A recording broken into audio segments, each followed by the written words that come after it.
Olá, queridas irmãs, queridos irmãos, vamos ler a Bíblia comigo? Hoje iremos dar continuidade à leitura do livro de Atos dos Apóstolos e vamos ler hoje os capítulos 12 e 13. Vamos lá? Capítulo 12. Nessa ocasião, o rei Herodes prendeu alguns que pertenciam à igreja, com a intenção de maltratá-los, e mandou matar à espada Tiago, irmão de João.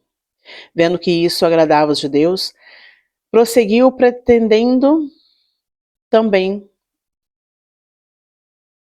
Pedro durante a festa dos pães, prendendo também Pedro durante a festa dos pães sem fermento.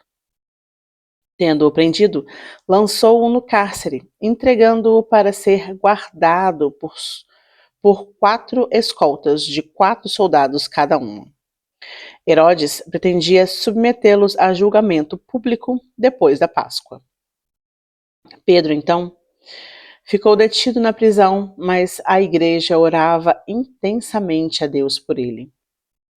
Na noite anterior, ao dia em que Herodes iria submetê-lo ao julgamento, Pedro estava dormindo entre 2 soldados, preso com as 2 algemas, e sentinelas montava guarda à entrada do cárcere.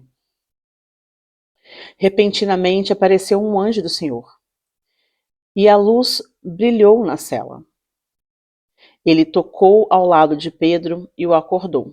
Depressa, levante-se, disse ele. Então as algemas caíram dos punhos de Pedro. O anjo lhe disse: vista-se e calce as sandálias. E Pedro assim fez. Disse-lhe ainda o anjo: põe a capa e siga-me. E saindo Pedro o seguiu, não sabendo que era real o que fazia por meio do anjo. Tudo lhe parecia uma visão. Passaram a primeira e a segunda guarda e chegaram ao portão de ferro que dava para a cidade. Ele se abriu por si mesmo para eles e passaram. Tendo saído, caminharam ao longo de uma rua e de repente o anjo o deixou. Então Pedro caiu em si e disse: agora sei, sem nenhuma dúvida, que o Senhor enviou o seu anjo e me libertou das mãos de Herodes, e tudo o que o povo judeu esperava. Percebendo isto, ele se dirigiu à casa de Maria, mãe de João, também chamado Marcos, onde muita gente se havia reunido e estava orando. Pedro bateu a porta do alpendre e uma serva chamada Rod veio atender. Ao reconhecer a voz de Pedro, tomara de alegria, ela correu de volta sem abrir a porta e exclamou: Pedro está à porta. Eles, porém, lhe disseram: você está fora de si? Insistindo ela em afirmar que Pedro dissera-lhe: deve ser o anjo dele. Mas Pedro continuou batendo, e quando abriram a porta e o viram, ficaram perplexos. Mas ele, fazendo-lhe sinal para que se acalmassem, descreveu como o Senhor o havia tirado da prisão e disse: contem isso a Tiago e aos irmãos. Então saiu e foi para outro lado. De manhã não foi pequeno o alvoroço entre os soldados, quanto ao que tinha acontecido a Pedro. Fazendo uma busca completa e não o encontraram, Herodes fez uma investigação entre os guardas e ordenou que fossem executados. Depois Herodes foi à Judeia para Cesareia e permaneceu ali durante algum tempo. Ele estava cheio de ira contra o povo de Tiro e Sidom. Contudo, ele havia se reunido e procurava ter uma audiência com ele. Tendo conseguido o apoio de Blasto, homem de confiança do rei, pediram paz, porque dependiam das terras do rei para obter alimento. No dia marcado, Herodes, vestindo seus trajes reais, sentou-se em seu trono e fez um discurso ao povo. Eles começaram a gritar: "E voz de Deus e não de homem." Visto que Herodes não glorificou a Deus, imediatamente o anjo do Senhor o feriu, e ele morreu, comido por vermes. Entretanto, a palavra de Deus continuava a crescer e espalhar-se. Tendo terminado sua missão, Barnabé e Saulo voltaram de Jerusalém, levando consigo João, também chamado Marcos.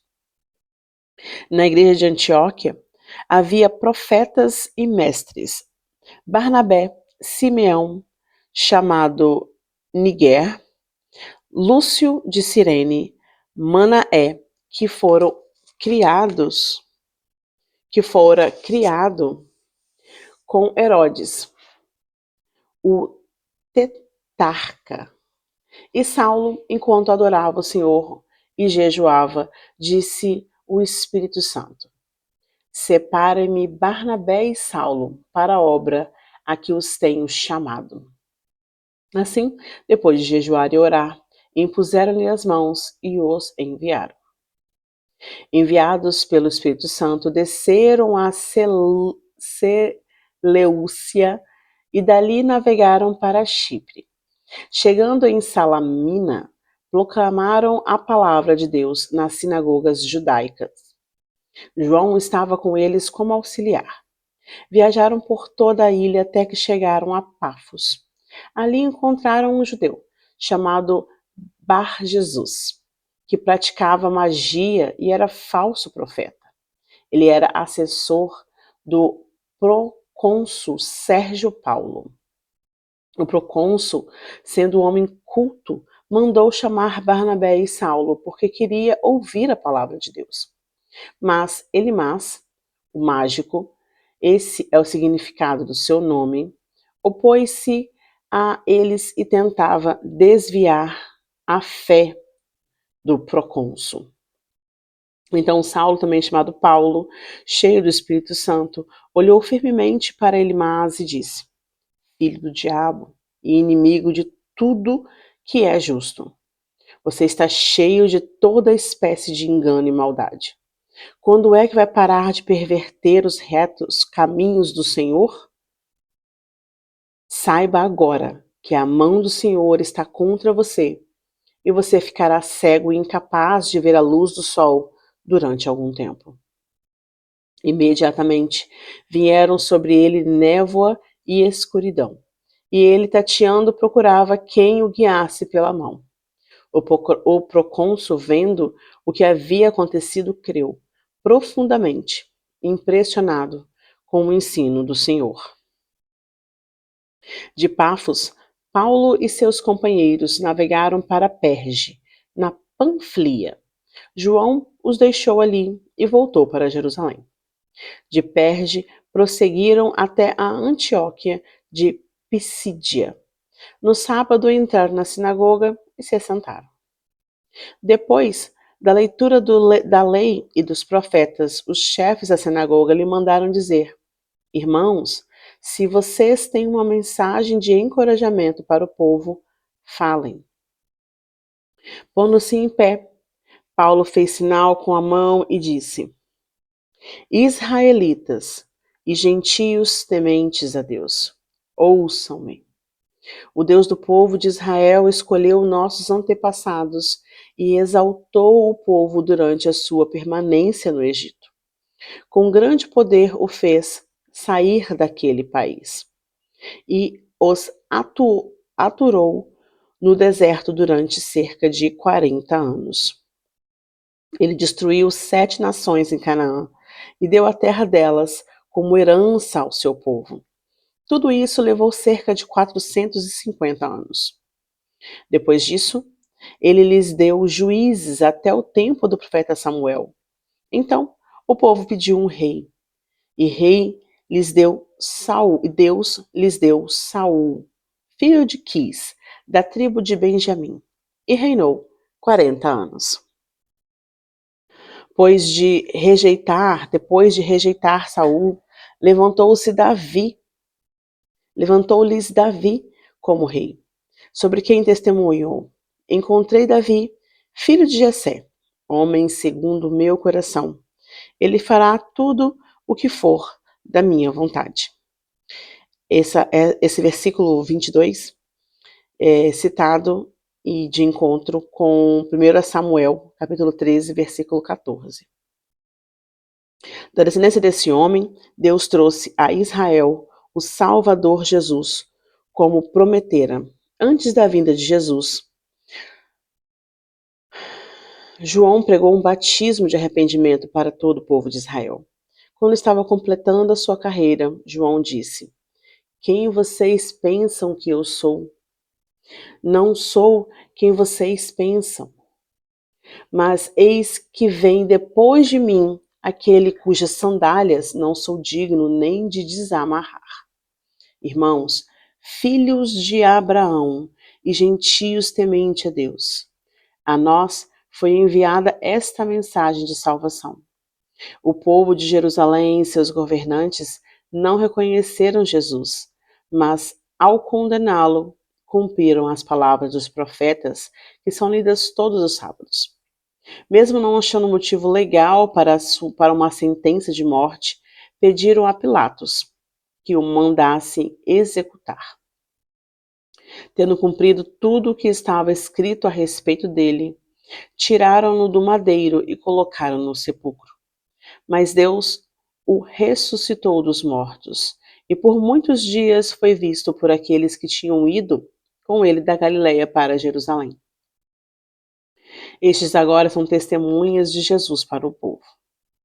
Nós lhes anunciamos as boas novas, o que Deus prometeu a nossos antepassados. Ele cumpriu para nós, seus filhos, ressuscitando Jesus, como está escrito em Salmos 2. Tu és meu filho, eu hoje te gerei. O fato de que Deus o ressuscitou dos mortos para que nunca entrasse em decomposição é declarado nestas palavras. Ali no versículo 32 é mencionado o Salmo capítulo 2, versículo 7. Versículo 34. O fato de que Deus o ressuscitou dos mortos para que nunca entrasse em decomposição é declarado nessas palavras. Eu dou a vocês as santas e fiéis bênçãos prometidas a Davi. E isso se encontra em Isaías capítulo 55, versículo 3. Assim, ele disse noutra passagem: Não permitirás que o teu santo sofra decomposição. E esta passagem se encontra em Salmos, capítulo 16, versículo 10. Tendo, pois, Davi servido ao propósito de Deus em sua geração, adormeceu, foi sepultado com os teus antepassados e o corpo se decompôs. Mas aquele a quem Deus ressuscitou não sofreu decomposição. Portanto, meus irmãos, quero que saibam que mediante Jesus é proclamado o perdão dos pecados a vocês. Por meio dele, todo aquele que crê é justificado de todas as coisas das quais não podiam ser justificados pela lei de Moisés. Cuidem para que não aconteça o que disseram os profetas. Olhem, escarnecedores, admirem-se e pereçam, pois nos dias de vocês farei algo em que vocês jamais creiam se a vocês fosse contado. E isso se encontra no livro de Abacuque, capítulo 1, versículo 5.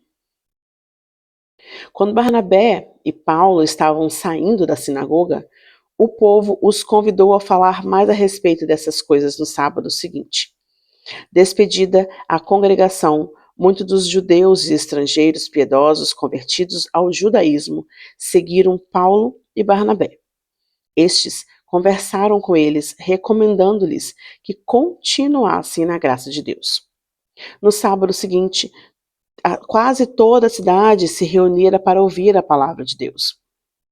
Quando os judeus vieram à multidão, ficaram cheios de inveja e, blasfemando, contradiziam o que Paulo estava dizendo. Então Paulo e Barnabé lhes responderam corajosamente: Será necessário anunciar primeiro a vocês a palavra de Deus, uma vez que a rejeitaram e não se julgam dignos da vida eterna. Agora nós voltamos para os gentios, pois assim o Senhor nos ordenou. Eu fiz de vocês a luz para os gentios, para que vocês levem a salvação até os confins da terra. Isso se encontra em Isaías, capítulo 49, versículo 6. Ouvindo isso, os gentios alegraram-se e bendizeram a palavra do Senhor, e creram todos os que haviam sido designados para a vida eterna. A palavra do Senhor se espalhava por toda a região, mas os judeus incitaram as mulheres religiosas de elevada posição e os principais da cidade.